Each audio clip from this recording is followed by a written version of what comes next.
for more. I'm joined by our international affairs commentator, Douglas Herbert. Doug, President Zelensky is keenly aware of how much he needs the support of the U.S. Does he still have the backing of the U.S. government? Generally, there is still widespread support across the American public opinion, the public, for supporting Ukraine in its drive to dislodge, to drive back the Russian occupiers. The U.S. has by far given more military aid, military, humanitarian, economic, financial aid of all kinds to Ukraine than any other nation by a long shot. $113 billion to date. And $48 billion of that was given last December while the Congress was still Democratic. Biden hasn't had to go back to Congress yet to ask for another big tranche of aid because that money hasn't run out yet, but he might have to do so soon. I want to show you where the opinion is because first, Gallup recently, the Gallup pollster, found that 65%, so two-thirds of Americans, basically are in favor of continuing to give Ukraine support, even if that means prolonging the conflict. And 31% want to end the war quickly, even if that means letting Russia keep territories. That gives you a sense how much the support's still there. Look at this, though, a separate poll by the University of Chicago's Harris School of Public Policy, the NORC. This was done in April, and it also shows generally what I'm saying. Yes, support has softened a little bit among the American public since the early days of the war. There's a little bit more dissension and more skepticism, but generally half in the U.S. still support giving those arms, giving the aid to Ukraine, and we keep hearing regularly about tranches of aid being approved and sent on, munitions, artillery, heavy armor. A quarter, though, are opposed to sustaining military lifeline. So you could still see 1 in 4 Americans not foursquare behind keeping the arms coming.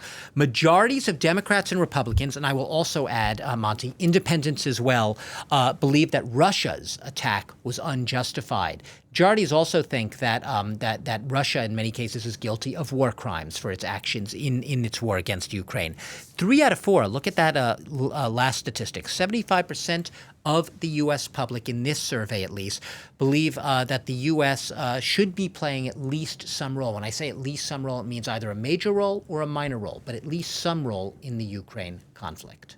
Of course, there's a presidential election coming up in the U.S. next year. If Republicans take the White House, how might that change the equation? There's a split right now in the Republican Party over the Ukraine war and over American support for Ukraine, a split that is accentuated by the fact that a lot of the far-right Republicans, especially the America Firsters, and they're the dissenting voices which we're hearing making themselves heard more and more, believe they don't want to see any of the American taxpayers' dollars being diverted, as they see it, to a distraction. Ron DeSantis, who is seen as Donald Trump's potentially most formidable challenger for the Republican nomination for president, he drew a backlash from within his own party when he recently called the Ukraine's efforts to drive out the Russian occupiers as merely a territorial dispute.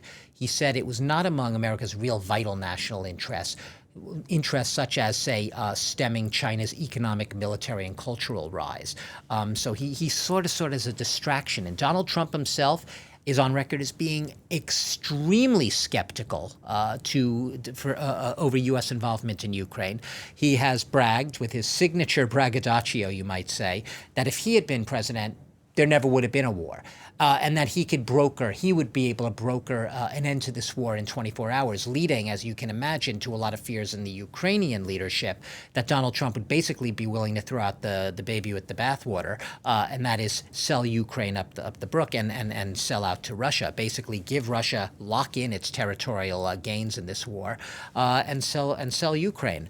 So right now you have a fringe of the Republican Party, but driven by, the base of MAGA, who still are very, very much behind Donald Trump in his bid for the nomination and potential regaining the White House, versus other Republicans who are still with the Democrats in support of Ukraine, the more traditional base of Republicans, saying this is not the time to let up support for Ukraine, that yes, it is in America's interest to continue supporting Ukraine against a Russia that they do see as an aggressor. The question is whether that traditional base of the Republican Party is going to be able to continue to make its stance heard, its voice heard in Congress, as the America First faction becomes perhaps louder, more vocal, some would say more shrill, amid a very, very intense, expectedly intense presidential campaign coming up. Yeah, I can see why the Ukrainians are following so closely what happens in this election coming up next year. International affairs commentator Doug Herbert.